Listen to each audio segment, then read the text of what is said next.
Ladies and gentlemen, can you believe this? This is a Seiko Captain Willard. It's on the stock bracelet. I had it on that retro razor by Strap Code, and you guys were telling me, I'm not feeling the Strap Code retro razor. It doesn't look good, and you know, I try to be strong. I know what I like. You're not going to wear me out.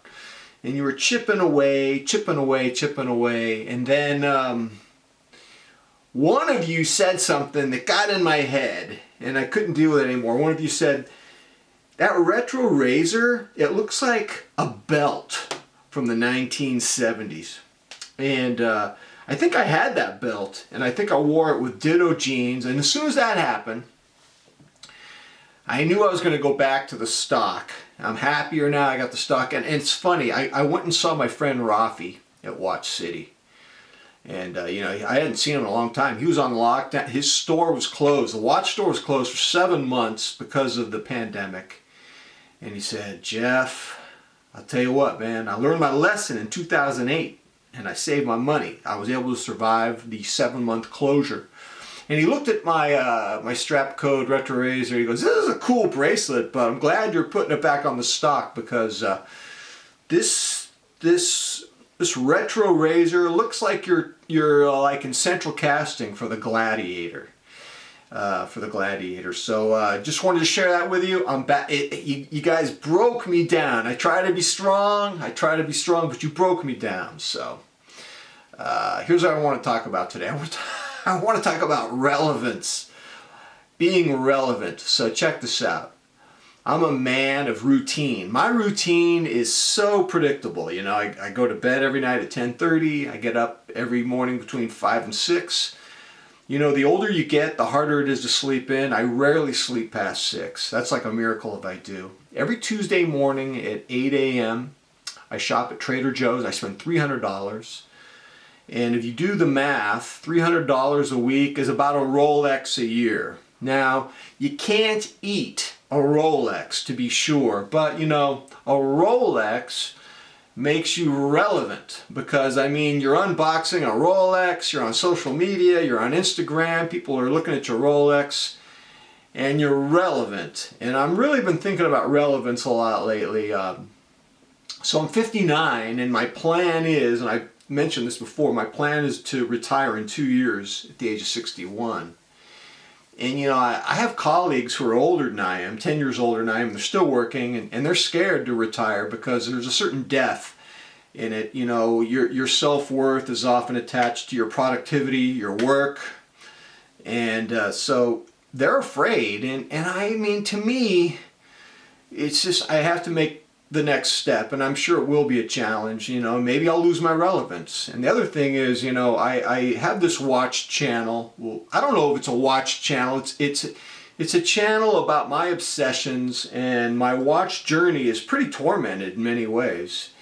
I'm not sure I would recommend my watch obsession to my friends. And it's possible that my watch journey and my retirement journey, they dovetail, and it's very possible that I might find watch bliss at the age of 61. You know, and I might not have a YouTube channel anymore. I mean, if the cure to your disease could be the end of your channel. So maybe I'll be irrelevant. Maybe I'll have no relevance at all. And it got me to thinking, you know, what does it mean to be relevant? And I started thinking, you know, who is relevant in our society? And you know, people who entertain are relevant. We love entertainers. I personally love Chris Rock and David Chappelle and humorist Fran Lebowitz. Man, they're talented though. You know, they're 10 times more talented than I am, so I don't think I'm going to achieve relevance like they are. I haven't. And then, you know, my wife and I were really impressed with this show called WandaVision. I mean, it's like they're rubbing my face in their genius, these writers. They're so entertaining and smart. It's like, I'm not that smart. I'll never be entertaining on that level. So I'm not going to achieve relevance that way.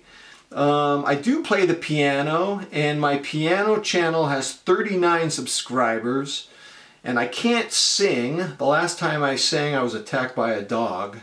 So I don't think I'm going to achieve relevance through my music, even though probably, you know, playing the piano probably gives me more intrinsic joy than most anything else. Probably more than watches. But anyways, you know, 39 subscribers, so I'm not going to achieve relevance with that. I'm not going to have an Instagram hot bod. I mean, I'm a fat bald guy who lives in Torrance, and so I don't think I'm going to achieve relevance by having an Instagram hot bod. So that's not happening. And even if I did, I don't even know if that's real relevance. You know, I had a student 5 years ago. She was an online model and she had 500,000 followers. And she wrote an essay about being an online model and getting pregnant at a very young age. And her body changed when she got pregnant, permanently changed. And her subscribers, her followers, whoever, they turned on her. They unsubscribed, they mocked her, they ridiculed her. And she was really bitter for a while. She realized that the relevance, the popularity, the self-worth that she defined based on her presence as an online model was fake. It was fake. And so I've been thinking a lot, you know, what does it mean to be relevant? And I think being relevant, it requires three things. You got to know your role in life.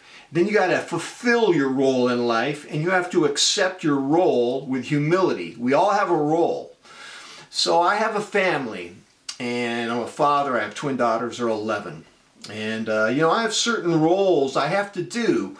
One, I can't go crazy. And a lot of you go, what do you mean you can't go crazy? And I'm saying, yeah, I mean, honestly, I like going crazy. It's kind of fun. It's my default setting. You know, my wife will tell you, when she first met me, I was crazy. I was hoarding.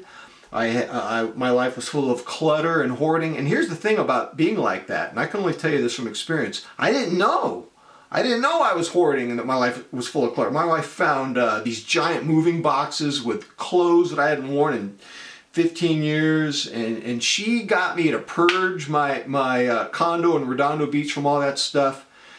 And God, oh my God, what would my watch collecting habits be like if I were single? Woo! I can barely imagine what would happen. But I need to have boundaries.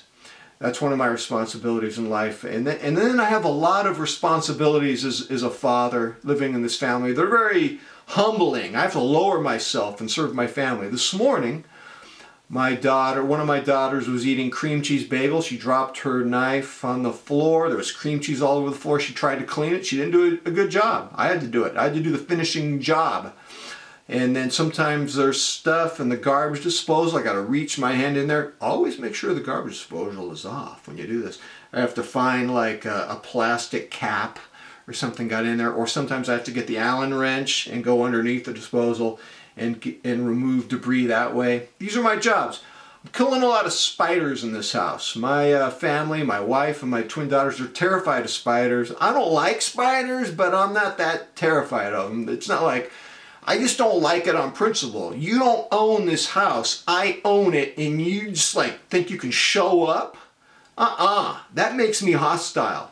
So I'm the one who exterminates the spiders. I'm always on a stepladder with a paper towel. Sometimes I still can't reach them, and I have to spray them with Lysol or some kind of cleanser spray to stun them, to weaken them, and then they fall from the ceiling, and I kill them. And oh my God, when they fall from the ceiling, when I have to spray them with Lysol, my whole family's screaming. It's kind of fun. There's drama. There's adrenaline. I'm loving the buzz.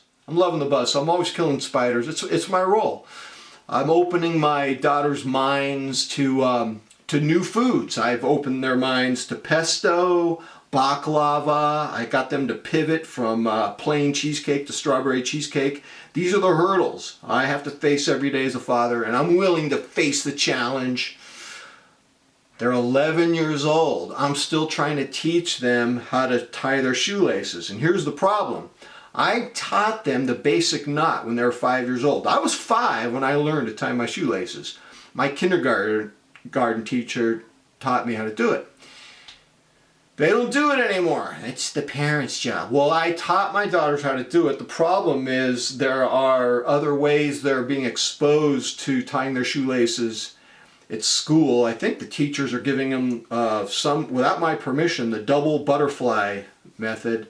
I need to go down to campus and argue with the teachers or who's ever putting these double butterfly shoelace tying methods to them, because it's giving them mixed signals, and they're 11, they're still having trouble. They do this weird thing where they untie within 5 seconds. I don't know what's happening to society, but you know, this is my job. So, you know, my role in life, it's not grandiose. I'm not famous. I'm not a TV star, not a famous entertainer, not a famous piano YouTuber, but I know my role, and I have to serve my family in these ways, these pedestrian, mundane ways, and I accept it with humility. My guidance for this is Sheriff Walt Longmire from the show I've talked about in my last video. Walt strikes me as a guy who doesn't photograph his meals and post them on Instagram. He doesn't strike me as a guy who curates his life. He does 3 things. He seeks the truth, he arrests criminals, and he fights evil. And he does it without any fanfare. That's not who he is. He's my role model. He's relevant because he's true to himself. So that's my situation. I did this for me.